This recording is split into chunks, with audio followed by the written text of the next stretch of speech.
नमस्कार। भगत सिंह एक कम्युनिस्ट थे। ये बात आपको बहुत बार बताई जाती है। कहते हैं कि वो अपने जीवन के अंत के समय कम्युनिस्ट लोगों की किताबें पढ़ रहे थे, उससे इंस्पायर्ड थे, इसलिए वो एक कम्युनिस्ट थे।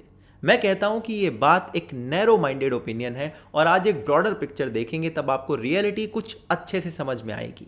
दरअसल भगत सिंह के साथ जो हो रहा है उस कॉन्सेप्ट का एक नाम है, इसे कहते हैं अप्रोप्रिएशन।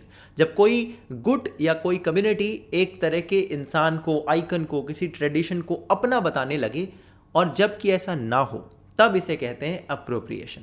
चलिए तो अभी शुरुआत करते हैं। भगत सिंह के जीवन के स्टार्टिंग से उनके एंड तक कुछ ऐसे पहलुओं पर डिस्कस करेंगे जो ये सारे लोग हमें कभी नहीं डिस्कस करते हुए दिखते हैं। पहला पहलू भगत सिंह की अर्ली लाइफ और उनकी एजुकेशन से जुड़ा हुआ। उनकी एजुकेशन किस स्कूल में हुई, ये एक बहुत इंपॉर्टेंट चीज़ है। अरे आप कहते हैं कि जेल के अंदर उन्होंने जो किताबें पढ़ी उससे ज़्यादा किताबें तो उन्होंने स्कूल में पढ़ी होंगी। भगत सिंह जाते थे दयानंद एंग्लो वैदिक स्कूल में। दयानंद एंग्लो वैदिक स्कूल स्वामी दयानंद सरस्वती जी ने शुरू किया था और ये अभी भी डीएवी के नाम से जाना जाता है और देश के अलग अलग हिस्सों में इसकी बहुत सारी शाखाएं हैं। जिस लॉजिक से इन्हें आप कम्युनिस्ट कहते हैं, क्या हम उसी लॉजिक से इन्हें आर्य समाजी कहने लग जाएं? पॉइंट नंबर 2, यहाँ पर भगत सिंह का नाम जुड़ता है राम प्रसाद बिस्मिल से। बिस्मिल ने एक पार्टी बनाई थी जिसका नाम था हिंदुस्तान रिपब्लिकन एसोसिएशन।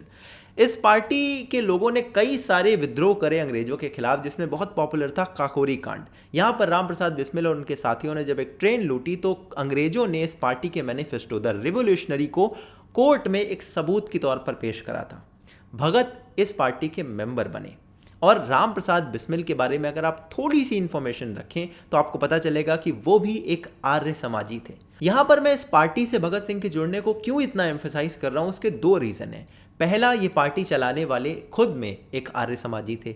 दूसरा, 1920s के टाइम पर इस देश में कम्युनिस्ट पार्टी ऑफ इंडिया बनाई गई और भगत सिंह ने कम्युनिस्ट पार्टी ना ज्वाइन करके एचआरए को ज्वाइन करा। बिस्मिल के बाद इस पार्टी में भगत सिंह और चंद्रशेखर आज़ाद बहुत प्रोमिनेंट मेंबर्स बने। इन्होंने आगे चलकर बहुत सारे काम करे। इस पार्टी का नाम भी सोशलिस्ट वर्ड ऐड करके हिंदुस्तानी सोशलिस्ट रिपब्लिकन एसोसिएशन हो गया। एचआरए को ज्वाइन करने के बाद इसमें सोशलिस्ट वर्ड को ऐड करवाया गया। यहाँ से आप कह सकते हैं कि भगत सिंह को शायद सोशलिस्ट प्रिंसिपल्स बहुत ज़्यादा पसंद थे, क्योंकि कहा जाता है कि उनकी वजह से ही ये सोशलिस्ट वर्ड इसमें ऐड किया गया था। पॉइंट नंबर 3, यहाँ पर लाला लाजपत राय और भगत सिंह के बीच की बात आती है। लाला लाजपत राय की हत्या कर दी गई थी साइमन कमीशन का विरोध करते समय। इस हत्या करने वाले अफसर का नाम था जेम्स स्कॉट, जिसे मारने के लिए भगत सिंह और इनके एचएसआरए की जो बाकी मेंबर्स ने उन्होंने प्लॉटिंग करी, मगर इन्होंने गलती से एक दूसरे ऑफिसर सैंडर्स को गोली मार दी। अब लाला लाजपत राय कौन थे ये तो आपको बताने की कोई ज़रूरत नहीं है। उन्हें पंजाब केसरी कहा जाता है। आप उनके कुछ स्टेटमेंट उठाकर देखें और आपको पता चलेगा कि वो एक हिंदू नेशनलिस्ट थे। तो एक हिंदू नेशनलिस्ट की डेथ का बदला लेने के लिए भगत सिंह ने इतनी बड़ी प्लानिंग करी। ध्यान रहे, साथ में देश में कम्युनिस्ट पार्टी ऑफ इंडिया भी अवेलेबल थी, मगर वो इस पार्टी से जुड़े थे और एक हिंदू नेशनलिस्ट की मौत का बदला ले रहे थे। उसके बाद भगत सिंह और इनकी इस पार्टी ने पार्लियामेंट में बम भी फोड़ा और उसके बाद फिर इनको अरेस्ट किया गया, बाद में इन्हें फांसी दे दी गई। अब आता है सबसे अहम पड़ाव, क्योंकि इसी के बारे में डिस्कस किया जाता है। 1920s के एंड के समय से लेकर 1931 तक भगत सिंह जेल में थे। जेल के अंदर उन्होंने तमाम सारे लोगों को पढ़ा। यहाँ पर फोकस किया जाता है कि उन्होंने सिर्फ कम्युनिस्ट को पढ़ा। अब यहाँ पर मैं आपको थोड़ी सी शॉकिंग चीज़ बताता हूँ। तमाम सारे आर्टिकल और एक्चुअल प्रूफ के जरिए ये प्रूफ किया जा सकता है कि भगत सिंह ने जिन किताबों को पढ़ा उन किताबों के बीच में 2 किताबें ऐसे इंसान की थी जिसे आज के कम्युनिस्ट बिल्कुल हेट करते हैं। इस इंसान का नाम है वीर सावरकर। इन किताबों में एक 1857 की क्रांति से जुड़ी हुई किताब थी और दूसरे में हिंदू मराठा योद्धाओं से जुड़ी हुई किताब थी। इन किताबों को ना सिर्फ भगत सिंह ने पढ़ा बल्कि अपनी डायरी में इनके अलग अलग पन्नों से कुछ कोट्स को उतार कर लिखा।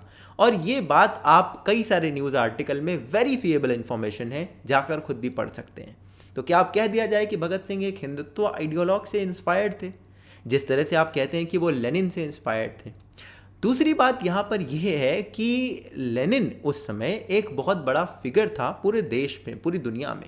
जितने भी रिवोल्यूशनरी थे वो लेनिन से इंस्पायर्ड थे, क्योंकि लेनिन ने एक रिवोल्यूशन वाला काम किया था। कम्युनिज्म भी उस दौर में अगर आप देखें तो एक बहुत अच्छी आइडियोलॉजी मानी जाती थी, क्योंकि वो आइडियल आइडियोलॉजी लोगों को पेपर पे लगती थी। मगर जब वो इम्प्लीमेंट हुई अलग अलग देशों में तो क्या हुआ?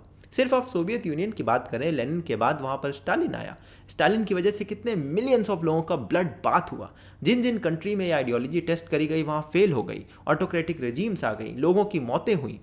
भगत सिंह ये सब देखने के लिए ज़िंदा नहीं थे, मगर अगर वो ज़िंदा रहते तो शायद उन्हें ये सारी चीज़ें बिल्कुल भी पसंद ना आती।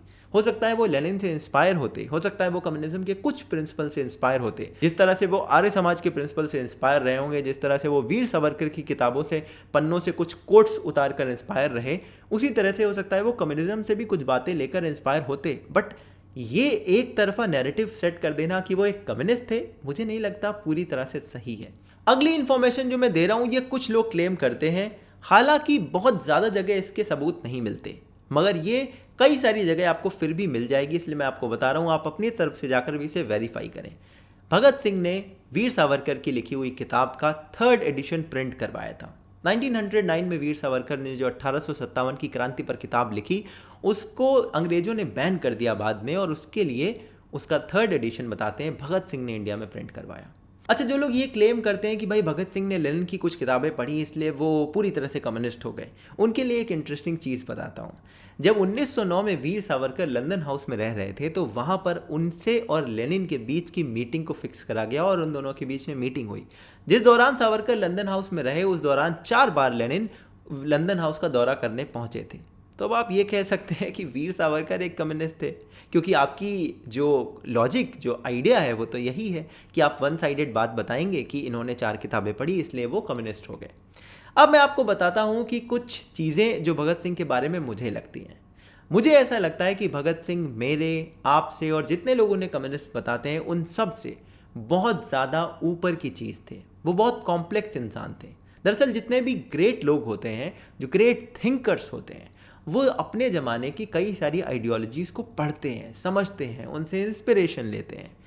वो भगत सिंह की अगर आप बचपन देखें तो वो आर्य समाजी स्कूल में गए। अगर आप HSRA की बात करें तो वो वहाँ पर एक आर्य समाजी फाउंडर के साथ उन्होंने जुड़ने का निर्णय लिया।